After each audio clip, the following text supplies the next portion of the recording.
à tous et bienvenue dans cette nouvelle chronique taraborienne. Une chronique taraborienne au cours de laquelle nous allons parler de ceci.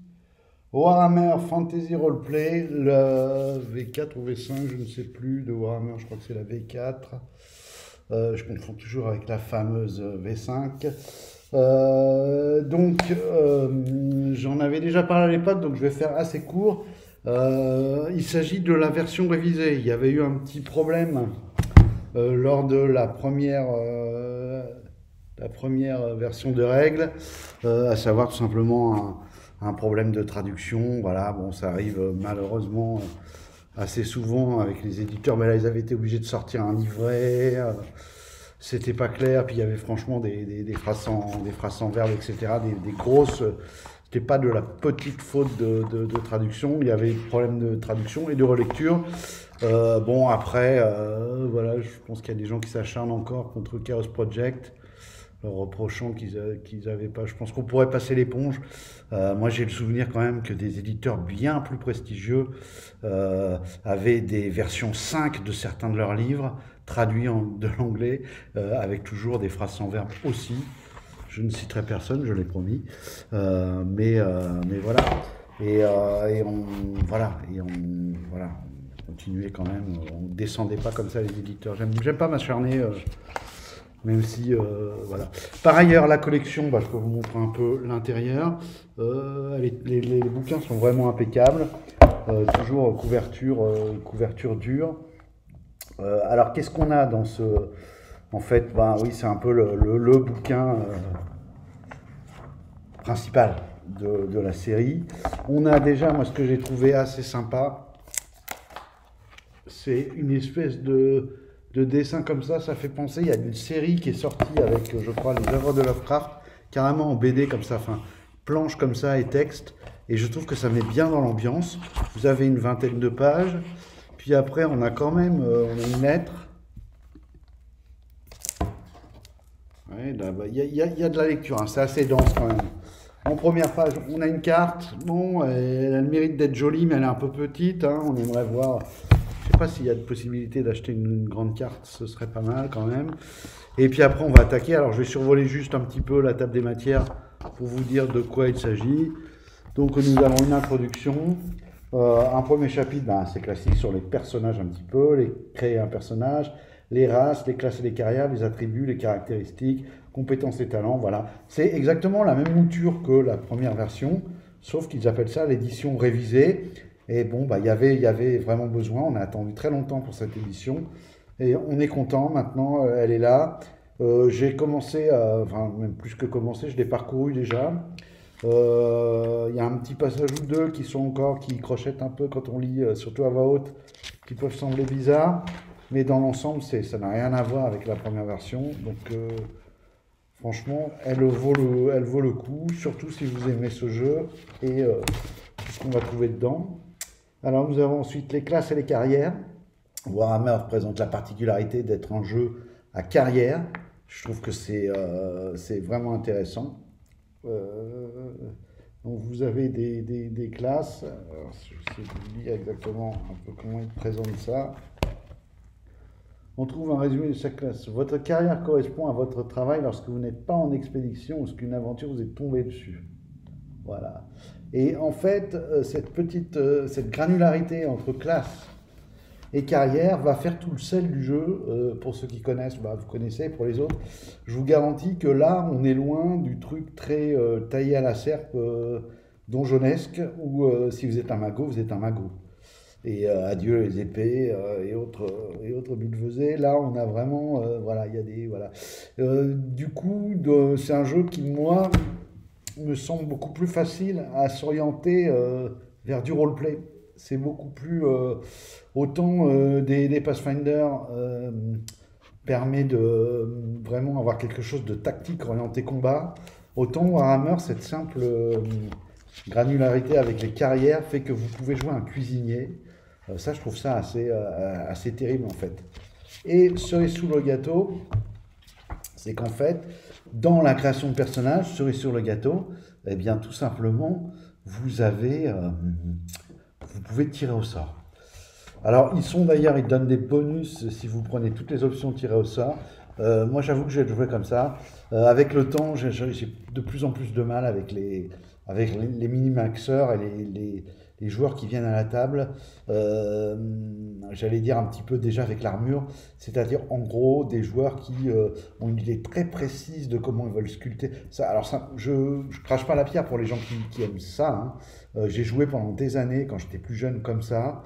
Là, j'avoue que maintenant, je suis plus du tout là-dessus. Voilà, puis en plus, moi, je suis 98% du temps maître de jeu. Quand on est maître de jeu, il n'y a que du désavantage à ça. Parce que souvent, après, les gens se retrouvent enfermés dans leur personnage. C'est comme les backgrounds, tout écrit et beaucoup trop long. Avec le temps, je trouve que c'est bien que les joueurs aient des perspectives et une idée un peu assez solide de leur personnage, mais il faut aussi qu'ils gardent en tête que comme dans tous les récits, que ce soit cinématographiques ou livresques, en fait, à partir du moment où on est sur des histoires character-driven, bah, il faut que les caractères ils puissent évoluer. Sinon, votre histoire, votre campagne, elle ne va pas durer longtemps. Si le personnage, il est tout le temps à prendre la mouche au moindre truc et à dégainer son épée tout le temps, bah en fait, comment il évolue le personnage? Qu'est-ce qui fait que c'est intéressant qu'on a envie, si ces aventures nous étaient contées en livre, on aurait envie de lire 400 pages ou 1000 pages? Bah, il faut bien que psychologiquement, au fur et à mesure de ce qu'il rencontre sur son chemin, des événements, et voilà, de tout ce qui va titiller sa psychologie, et le personnage évolue, que ses points de vue changent parce qu'il a pu voir les choses sous un autre angle. Et donc pour ça, les jeux très tactiques, ben, souvent cette dimension-là, il l'élimine complètement. Alors par exemple que d'autres jeux, je pense, si je fais un point de comparaison, parce que je mène actuellement une campagne à l'appel de Cthulhu, la campagne des masques, dans sa dernière itération, Cthulhu, on retrouve des professions, et donc moi je me rends compte qu'à la table, c'est beaucoup plus lâche. Bon, en même temps, c'est du contemporain, donc c'est plus facile aussi. Vous dites à quelqu'un, tu es écrivain ou tu es banquier, le joueur, il a déjà tout un monde, il peut créer un monde en quelques secondes de réflexion. Alors s'il passe un peu de temps, il peut vraiment bâtir un personnage solide et il peut surtout s'attacher à faire vivre son personnage et le faire évoluer selon les événements qu'il traverse. Voilà. Savoir qu'il y a l'évolution qui est sous-tendue par le jeu, la connaissance du mythe, etc. Et puis la route un peu sur la voie de la folie, entre guillemets, voilà, la perte de repères et de contrôle, et plus on avance, plus on est dans l'incertain, etc. Donc c'est la peur grandissante qui va déterminer aussi certain nombre de comportements et de réflexion et d'agissement du personnage. Il y a aussi de simples choses dans ses rapports humains, par exemple, qu'il va pouvoir développer, ses centres d'intérêt, etc.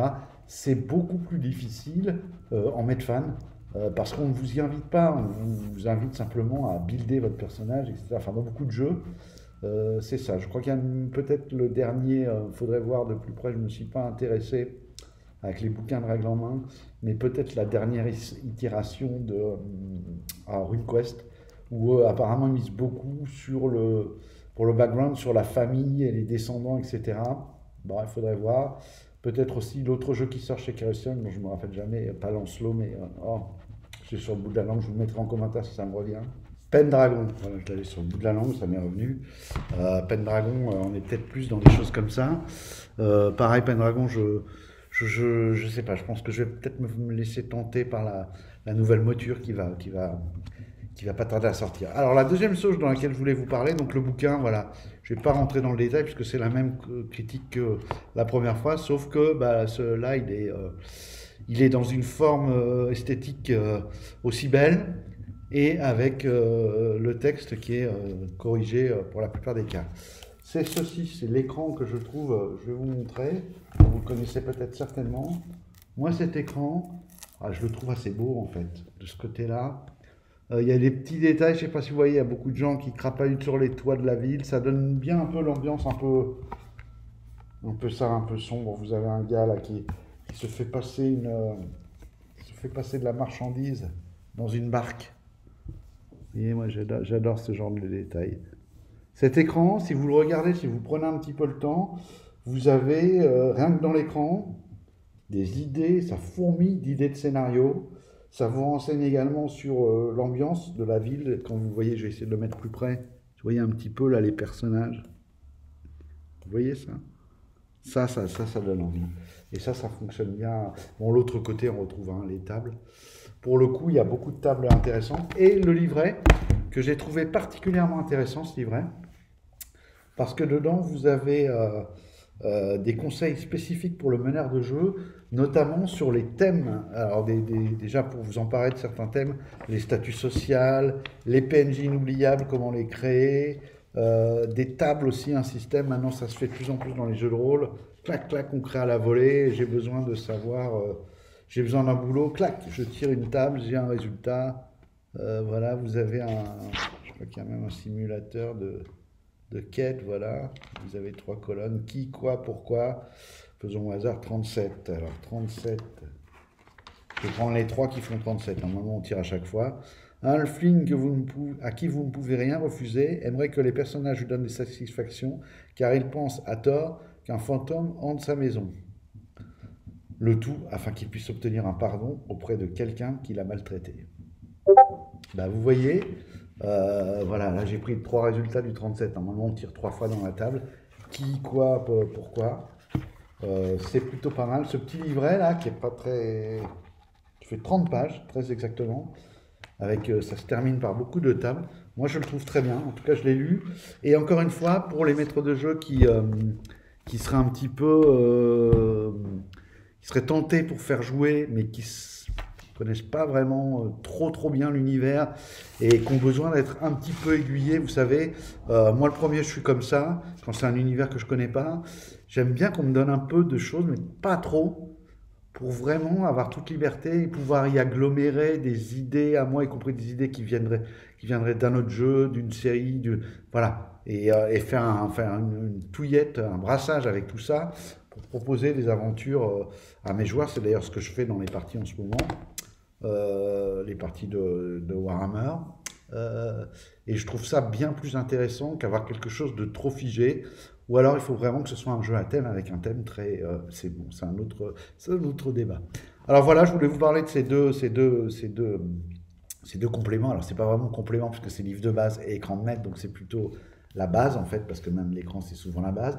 Encore que, avec le temps, moi qui, à l'heure actuelle, n'ai plus que l'occasion de faire des parties en virtuel, ce truc de l'écran, généralement je les achète parce que j'aime bien. Avoir des gammes complètes dans les jeux auxquels je joue. Autant ça peut m'arriver de revendre les jeux où après lecture je me dis ça, je ne ferai pas jouer, j'ai pas envie de faire jouer, ou j'ai pas le temps, ou voilà. Autant les jeux que je fais jouer, j'aime bien avoir un petit peu les ouvrages. Je dois dire que l'écran, oui, je m'en sers pas trop, en fait. En faisant jouer sous Foundry essentiellement. Ça peut m'arriver pour certains jeux d'avoir l'écran ouvert, mais pas vraiment, en fait. Mais bon, j'aime bien quand même. Voilà, donc je voulais revenir là-dessus. Warhammer Fantasy Roleplay, moi je suis toujours conquis par cette gamme. Bon, ça réinvente pas la poudre, mais c'est très bien fait, c'est très sérieux.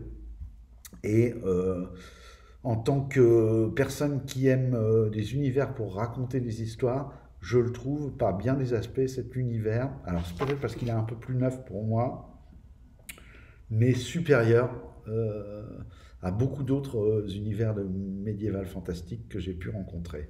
Notamment par son côté un peu gritty, on joue des petites gens, on joue des ratiers, on joue des gardes, on joue des boulangers, on joue des écarisseurs, on peut jouer un chevalier, mais c'est pas que ça, c'est pas que de l'épique. Et j'avoue que moi, en vieillissant, l'épique, ça commence un peu à me fatiguer. Parce que je trouve que ça correspond trop à une logique ça sous-tend trop une logique chez les joueurs qui souvent est en conflit avec le fait de faire du jeu de rôle et du roleplay notamment, et de raconter une histoire tous ensemble, le maître de jeu et les joueurs. Voilà, et j'espère que cette vidéo vous a plu. N'hésitez pas à la partager, liker, et je vous dis à bientôt pour une prochaine vidéo, ou peut-être pour que vous vous joigniez aux parties que je propose. À très bientôt, au revoir.